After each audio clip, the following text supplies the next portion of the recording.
Sith artifacts are objects or even weapons that have been previously corrupted by the dark side of the Force, using various complex and dangerous rituals. Some Sith artifacts were created to cheat death, or even conquer space and time itself. To possess a Sith artifact granted one immense command over the darkness, but was also a huge risk, as many of these artifacts possessed a mind of their own. In the days of the ancient Jedi and Sith Empire, beings with relatively low connection and influence over the Force have been granted considerable power simply by using Sith artifacts, the best example of this being the Sith acolyte Hazen. Since the creation of the Sith Empire, Dark Lords have utilized these artifacts to either pass on knowledge or obtain power, as the pursuit of power is the ultimate goal of the Sith. But without further ado, let's discuss 7 extremely powerful Sith artifacts and what they do. Number 7, the Myrrh Talisman. The Myrrh Talisman was one of 3 amulets desired to be spread across the Sith Empire. The Myrrh Talisman, arguably the most powerful of the 3, had the ability to change anyone into a mindless, ferocious beast, using Sith alchemy. This process caused the amulet to imbue such darkness into a being that they physically changed and lost their minds, becoming slaves to the trinket. Secretly, the amulet also contained the original owner, Carnus Myrrh's spirit, with the intention of others that sought out the amulet to eventually be corrupted by his spirit within, so that he may live once more.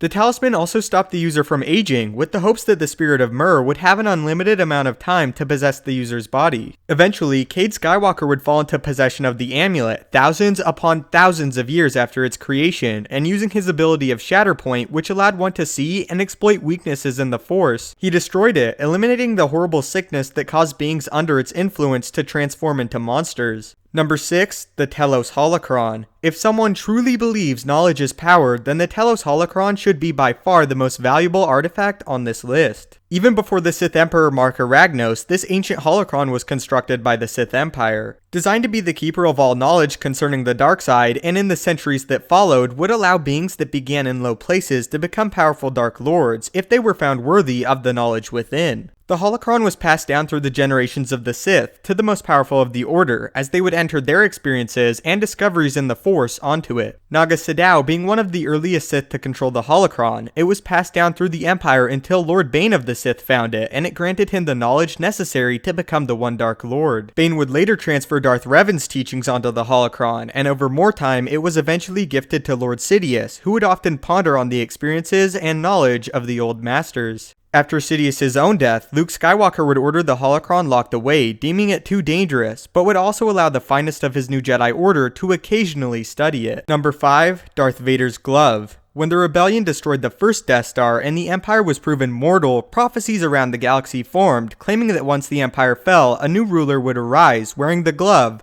of Darth Vader. After the Empire did in fact fall, Vader's right glove did survive the explosion on the second Death Star. Across the stars, a Grand Moff in a desperate grab for power falsely proclaimed an easily influenced mutant the new Emperor and son of Palpatine. The Moff then departed on a quest for the glove of Vader, confident it would seal the mutant's claim to the Empire to the public. When he eventually found the glove, its relevance had faded, but it was still believed it was the source of Darth Vader's power, and one could move things with their minds while wearing it. The glove was then used against Luke Skywalker, but nothing happened, and they were swiftly defeated. The glove eventually passed to Vader's former student, Lumaya, who cherished it and the past power of Vader. The glove was not powerful in the traditional sense, but immediately following the death of Vader was considered the most valuable artifact in the galaxy, and the one who wore it essentially controlled the Empire. Number 4, Concentration and Ensnarement Amulets. In the ancient Jedi and Sith Empire, Sith artifacts were far more common than in the recent centuries. The two most widely known Sith artifacts were the artifacts of Concentration and Ensnarement.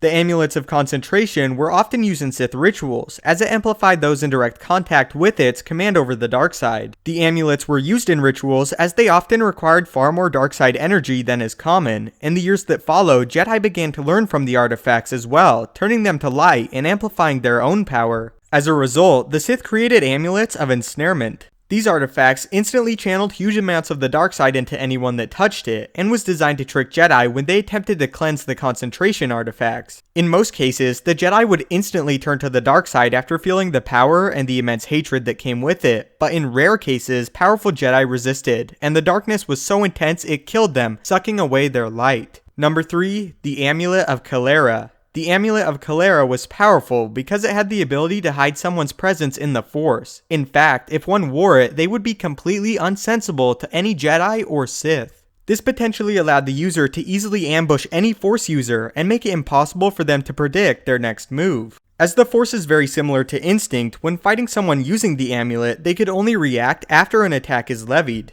Unfortunately for the amulet, it was often discarded as it hid its own power away and could not be sensed, causing many to pass over it. Number 2. The Dark Staff. The Dark Staff is possibly the most mysterious artifact on this list, since it commands a version of the Force we know little about. Apparently, the Dark Staff was constructed in a dimension or galaxy outside of the one we know in Star Wars, and has a mind of its own, containing its own goals and aspirations. This is what a Dark Lord said concerning its construction. It is an emptiness, a slice of the universe where there is no light, and no heat, but also no cold, and no dark. Light moves around it, but does not come into its grasp. It doesn't want the light, it wants the Force. The Dark Staff has the ability, like other Sith artifacts, to corrupt a user, but also influences them in more direct ways. The staff can summon beings, or rather demons, from other dimensions, and feed off of the Force energy of others. In the hands of those learned in the dark side, it could even control space and time, allowing users to travel through time. However, the artifact was not invincible, and could be damaged, or even destroyed, and eventually it was, when the light side was directly forced into the staff, causing it to break. Number 1. Alima Ketose Robes. Alima Keto was a skilled darkside sorceress, and would later go on to serve in the Dark Army of Exar Kun.